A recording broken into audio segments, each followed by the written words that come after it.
Oh my Lanta, what a wild race that was from Kansas. I'm Justin with NRN, the Noble Racing Network, and I'm here to try to break down everything that happened during the Hollywood Casino 400 from the Kansas Speedway. It was an elimination race, so the top 8 looks like this. Martin Truex Jr. won the race, which he really didn't need to. That's just bragging rights right there because he won in Charlotte, which guaranteed him a spot in the round of 8.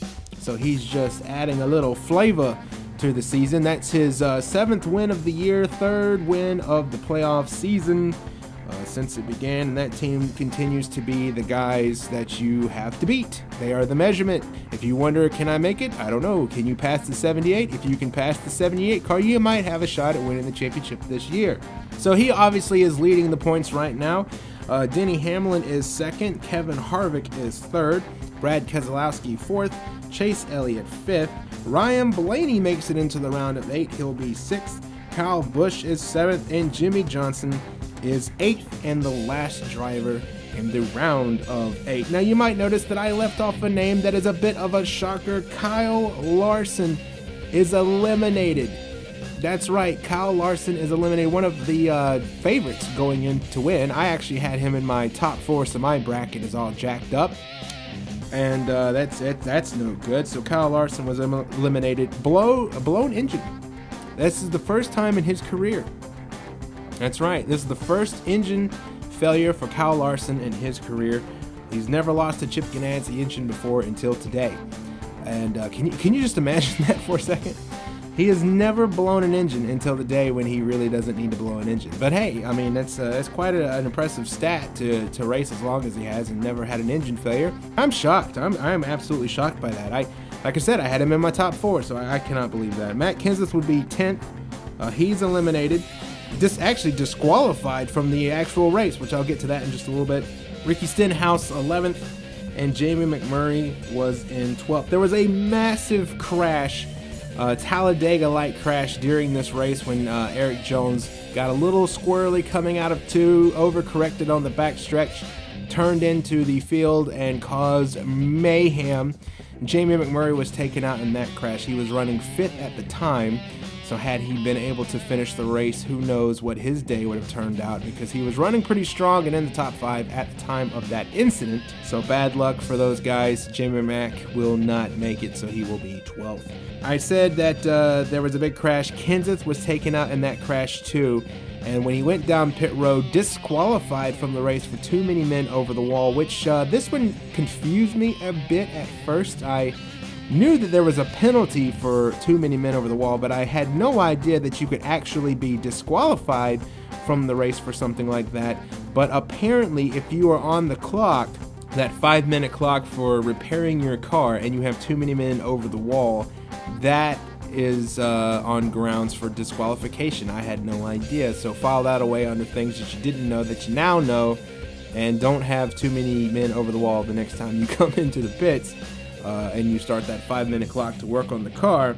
So who would have thunk that? He winds up and he is eliminated from the race. Going into the race today, there were 3 drivers that were questionable.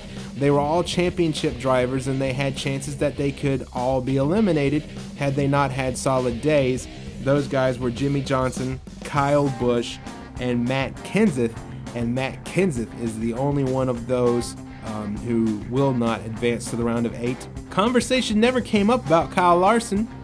No one ever mentioned a thing about the chance of Kyle Larson not advancing to the round of 8, and turns out he's not going to advance to the round of 8, but no one saw that coming at all, I believe. So that is where the points shake up right now. Again, that's Martin Truex Jr. is leading them, obviously. Denny Hamlin 2nd, Harvick 3rd, Keselowski 4th, Chase Elliott 5th, Ryan Blaney 6th, Kyle Busch is 7th, and Jimmy Johnson 8th. Now let's take a look at the top 20 finishers from the Hollywood Casino 400. As I said earlier, Martin Truex Jr. picking up his 7th win of the season. A bit of a bittersweet win.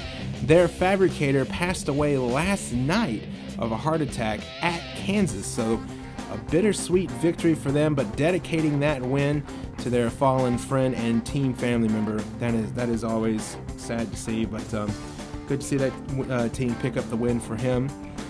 Kurt Busch would be second, having a bit of an up and down day. He had a brush with the wall and fought a loose race car all day, but adjusted that car and got it up into second place when it mattered most.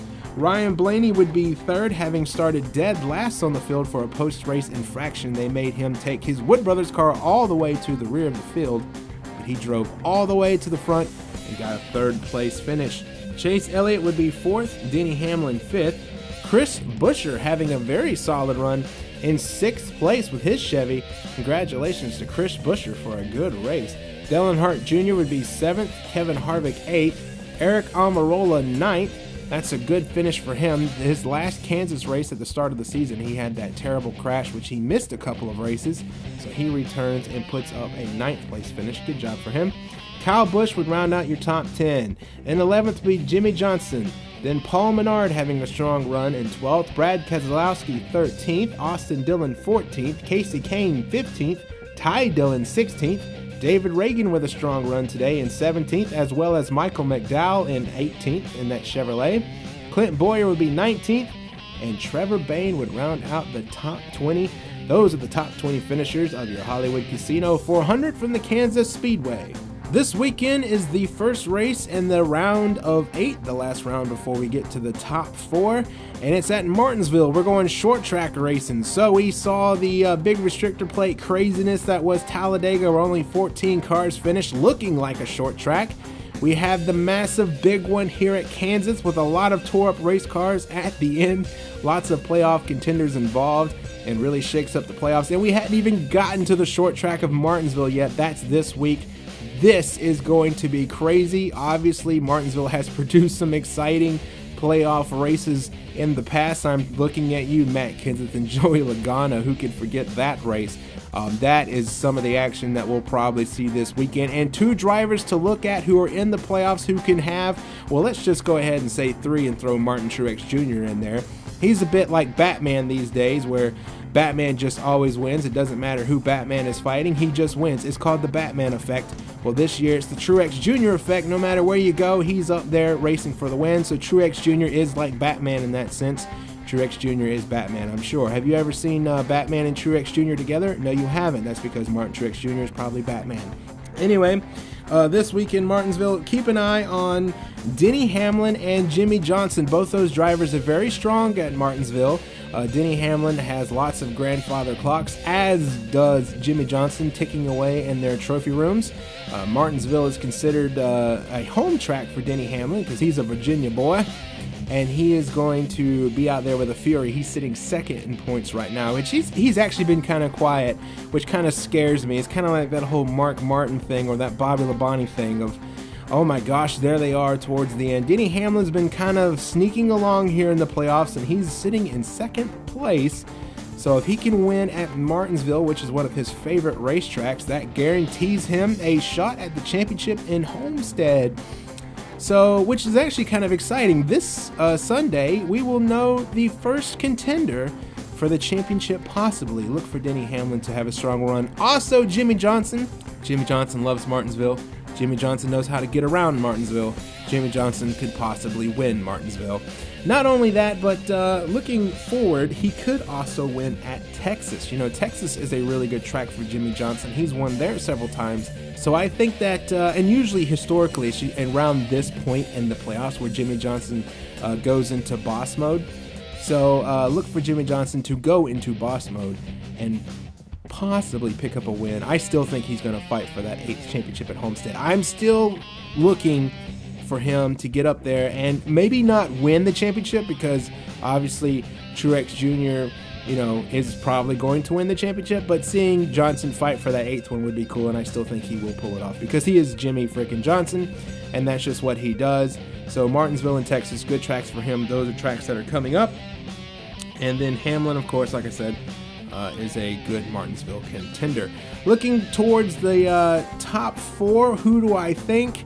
Well, Truex Jr. for one. And then, I actually think Hamlin will make it. I think Hamlin picks up a win in Martinsville, and I think he goes on. And then I think Jimmy Johnson wins at Texas, and he goes on. And then rounding out the final, Phoenix. Phoenix is the last race before Homestead. Who is good at Phoenix? Think about it. Think about it. Bueller, have you thought about it? Good. Kevin Harvick. Kevin Harvick is really good at Phoenix. When was the last time Harvick lost at Phoenix? I can't remember. He could possibly win at Phoenix. That gets him into the top 4, fighting for the championship. So that's who I think the top 4 will be going into Homestead. I think it'll be Truex, Hamlin, Johnson, and Harvick. But my bracket is all messed up, so what do I know anyway? I just know the racing is going to be exciting, and I really enjoyed today's race. In fact, I've really enjoyed the last 3 races. The championship got started off slowly at Dover, New Hampshire, and I was a little concerned, but now the championship is really starting to amp up. And with Kyle Larson out of there, which I'm still shocked about, it's opening the door up for Truex Jr., obviously, to make it even easier for him to win his first championship. I still cannot believe everything that Truex Jr. has been able to do. I mean, I never would have thought that Truex Jr. in the 78 team would be in this position.